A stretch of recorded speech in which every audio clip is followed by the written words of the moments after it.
Friends, मैं आपका mentor ए के सिंह और आज फिर हम अपने एलएलबी थर्ड सेमेस्टर की क्लास करेंगे। और एलएलबी थर्ड सेमेस्टर में हमने सारी की सारी क्लास कंप्लीट कर ली है। अब हमें देखना है जो इम्पोर्टेंट क्वेश्चन आपके एग्ज़ाम में देखने के लिए मिलेंगे और जो क्वेश्चन आपके एग्ज़ाम में आने की संभावना है उसे देखेंगे कि कौन कौन से क्वेश्चन आपको एग्ज़ाम में देखने के लिए मिल सकते हैं। तो उन्हें आज हम कहीं ना कहीं अपने रिवीजन के टाइम में, अपने प्रिपरेशन के टाइम में उनको क्या है पक्का कर लेना है। आपको सारे के सारे इंपॉर्टेंट क्वेश्चन बता देता हूँ जो कहीं ना कहीं आपके एग्ज़ाम में आपको देखने के लिए मिल सकते हैं। तो सबसे पहले क्या करना है, चैनल को सब्सक्राइब करना है, वीडियो को लाइक करना है, शेयर करना है, टेलीग्राम ग्रुप को ज्वाइन करके रखना है जिससे आपको इंपॉर्टेंट वीडियो देखने के लिए मिल जाए। और जितने भी स्टूडेंट हैं वो प्रीवियस ईयर के सॉल्यूशन लेना चाहते हैं तो हमसे मात्र 100 रुपये में 4 साल के 5 पेपर आपको देखने के लिए मिल जाएंगे, यानी 20 पेपर आपको देखने के लिए मिल जाएगा मात्र 100 रुपये में। ठीक है, और अनसोल्ड आपके क्या है टेलीग्राम चैनल पर पड़े हुए हैं, तो वहाँ से जाकर आप देख सकते हो। तो चलिए, आज का पेपर क्या है? आज का पेपर है आपका एडमिनिस्ट्रेशन लॉ का। एडमिनिस्ट्रेशन लॉ में सबसे पहला आपका क्या है, पक्षपात का सिद्धांत। ठीक है, आपको पता होना चाहिए पक्षपात। एडमिनिस्ट्रेशन लॉ जब मैंने यानी कि आपको पब्लिक इंटरनेशनल लॉ बताया था, तभी आपको मैंने कहा था कि जो आपका टाइटल है, यानी कि सब्जेक्ट का पेपर का नाम है, पेपर का नाम को कहीं ना कहीं आपको याद कर लेना है। पेपर का नाम से संबंधित क्वेश्चनों को याद कर लेना है। जैसे इसका नाम क्या है, एडमिनिस्ट्रेशन लॉ। ठीक है, तो आपको इसका से आप क्या समझते हैं, इसकी सारी चीज़ें याद कर लेनी है। पक्षपात का सिद्धांत आपसे पूछा जाता है, तो इसे आप इंपॉर्टेंट क्वेश्चनों में लेके चलिए। चौथा नंबर इम्पोर्टेंट है, सुने जाने का अधिकार। यानी सुने जाने का अधिकार क्या है, आपको पता है सुने जाने के, जब आप कहीं ना कहीं मान लीजिए आप आज गवर्नमेंट जॉब में लग गए, ठीक है, और आपके ऊपर कोई भी केस आ जाता है, तो कोई भी किसी चीज़ का आ जाता है, तो आपने देखा होगा कि कोई पुलिस वाला या कोई भी गवर्नमेंट एम्प्लॉय क्या कुछ भी कर दे तो उसे कहते हैं कि उसे कहा जाता है कि सस्पेंड करके उसे जांच के लिए भेज दिया। जांच के लिए भेजने का मतलब होता है सुने जाने का अधिकार। ठीक है, ये मैंने आपको कराया जाता है, सुने जाने का अधिकार इंपॉर्टेंट क्वेश्चन है, सुने जाने का अधिकार। ठीक है, सूक्ष्म प्रशासन। ठीक है, ये भी क्वेश्चन आपका पूछा जाता है 4 नंबर में, इंपॉर्टेंट क्वेश्चनों में से। अब आता है शक्ति प्रतिकरण के सिद्धांत की भारतीय संविधान के संदर्भ में विवेचना कीजिए। इंपॉर्टेंट क्वेश्चन है। और ये क्या है, अधिकार परिच्छेद 226। ठीक है, ये क्या है, सुप्रीम कोर्ट, और ये क्या है, हाई कोर्ट।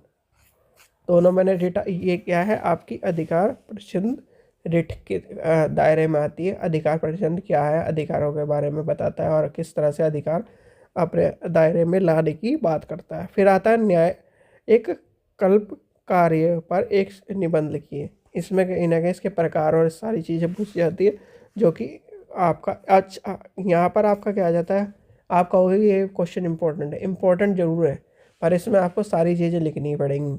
अधिकार परिषद क्या है, किस तरह से काम करता है। ठीक है, फिर आपको ये बताना होगा सुप्रीम कोर्ट में सबसे पहले बताना है कि अधिकार परिषद क्या है। अनुच्छेद 32 सुप्रीम कोर्ट तथा अनुच्छेद 226 हाई कोर्ट की एक रिट याचिका का एक पहलू है, या फिर एक तरह से रिट है। ठीक है, जिसमें रिट का एक हिस्सा है। ठीक है, 5 तरह की रिट है, आपको पता है, उसका एक हिस्सा है जो कि अधिकार परिषद है। उसमें क्या है, फिर आपको सारी डेफिनेशन बता देंगे, फिर उसकी सारी चीज़ें बता देनी है। तो इस तरह से आपको क्वेश्चन लेके चलना है।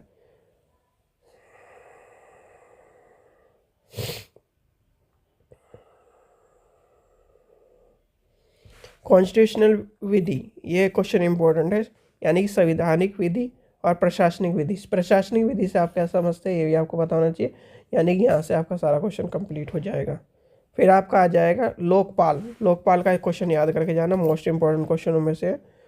लोकहितवाद क्या है, लोकहितवाद का क्वेश्चन पूछा जा सकता है पर इतना इम्पोर्टेंट नहीं है, छोड़ दीजिए इसे। नैसर्गिक न्याय से आप क्या समझते हैं, ये क्वेश्चन इंपॉर्टेंट है। ठीक है, चलिए आगे चलते हैं, नेक्स्ट देखते हैं। फिर आता है प्रशासनिक विधि के विकास के क्या, यानी कि विकास के कारण लिखिए। ठीक है। प्रशासनिक विधि के ग्रोह के कारण लिखिए, यानी कि प्रशासनिक विधि में जब आप पढ़ोगे तो सारे के सारे आपको पता है। रिट आपको मैंने कराई दी, ये कराने की यानी इंपॉर्टेंट बताने की जरूरत नहीं है। रिट आपको देखिए यहाँ पर क्या है, प्रतिषेध याचिका पूछ ली, यहाँ पर क्या है, बंदी प्रत्यक्षीकरण पूछ ली, हैवेस कॉर्पस, ठीक है। तो ये आपको पता होना चाहिए। अब इसमें क्या, बंदी प्रत्यक्षीकरण, बंदी प्रत्यक्षीकरण जब आपका आता है तो क्या कहता है सुप्रीम कोर्ट, हाई कोर्ट, हमारे सामने सुसम यानी कि सशरीर इस व्यक्ति को ला के हाजिर करो, ठीक है। ये तो आपको पता होगा, इतने छोटा सा तो कानून पता होगा, ठीक है। तो ये आपको पता होना चाहिए, यानी कि प्रशासनिक विधि का विकास के बारे में। और प्रशासनिक देखो, प्रशासनिक विधि से आप क्या समझते हैं, प्रशासनिक विधि के स्रोत क्या है, प्रशासनिक विधि से का विकास की चरण क्या है, प्रशासनिक विधि के विकास के कारण क्या है, ये आपको इंपॉर्टेंट क्वेश्चन है। प्रशासनिक विधि जब पढ़ रहे हो तो आपको पता होना चाहिए। लोकहितवाद का आपको मैंने क्वेश्चन करा दिया है, तो कहीं ना कहीं दोबारा करने की जरूरत नहीं है। किसी व्यक्ति को सुनवाई पर, ठीक है, सुनवाई का अवसर देने के दिए बिना दंड नहीं दिया जा सकता। ये आपका क्वेश्चन मैंने कहा था इंपॉर्टेंट क्वेश्चनों में से ऊपर करवा चुका है, यानी कि पिछले पेपर में आपका आ चुका है। अधिकार परिशीलन ये इंपॉर्टेंट नहीं, ठीक है। प्रशासनिक न्यायीकरण के गठन कार्य या शक्ति का विवेचन कीजिए, इंपॉर्टेंट क्वेश्चन है, मोस्ट इंपॉर्टेंट क्वेश्चनों में से एक है, ठीक है। चलिए आगे चलते हैं। विधि के शासन का तात्पर्य क्या है, प्रत्येक नागरिक विधि के अधीन है। इस तथ्य को, यानी कि ये वाला क्वेश्चन जो है आपका क्वेश्चन इम्पोर्टेंट ज़रूर है, पर आपका इतना लंबा क्वेश्चन नहीं पूछा जाएगा। जो कि अगला क्वेश्चन है, शक्तियों का पृथक्करण का सिद्धांत सरकार के अंतर्गत, ये वाला क्वेश्चन आपका पूछा जा सकता है। तो ये आपका हो गया इम्पोर्टेंट, ठीक है। चलिए नेक्स्ट क्वेश्चन देखते हैं। नेक्स्ट क्वेश्चन है आपका आ जाता है प्रत्यायोजित विधान से आप क्या समझते हैं। ये क्वेश्चन आपका थोड़ा सा इंपॉर्टेंट है। निर्णयवाद, निर्णयवाद आपका आ जाता है। लोकपाल आपको मैंने बता दिया।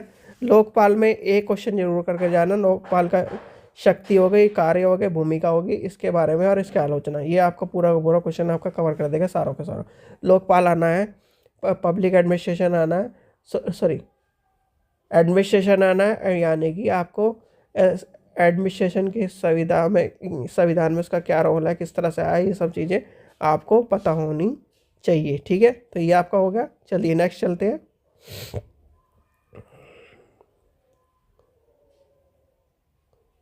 परमादेश आपका हो गया जानने का अधिकार, ठीक है। जानने का अधिकार, दोबारा जानने का अधिकार बताओ, ये क्वेश्चन क्या है, अभी मैंने आपको 2 बार कहा चाहिए। पक्षपात का सिद्धांत, ये वाला क्वेश्चन आपको पूछा जा सकता है। सूक्ष्म प्रशासन, इंपॉर्टेंट क्वेश्चन है, दोनों इंपॉर्टेंट क्वेश्चन है आपके।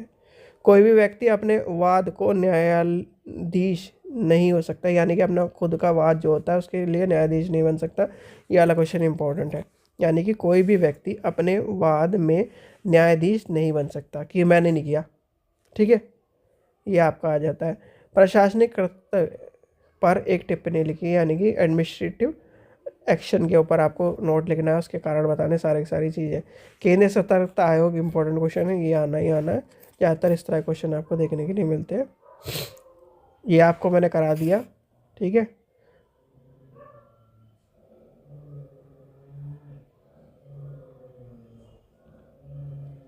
शक्ति प्रतिकरण, यानी कि ये भी सारे रिपीट क्वेश्चन है।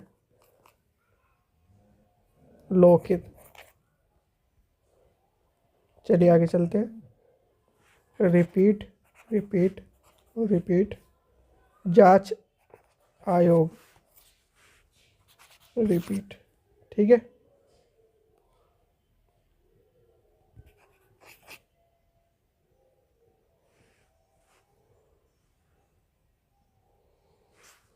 रिपीट,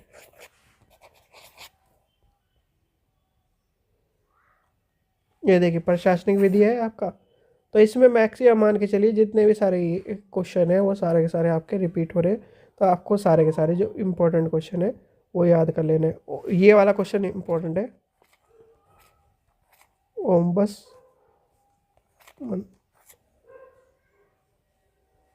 ठीक है।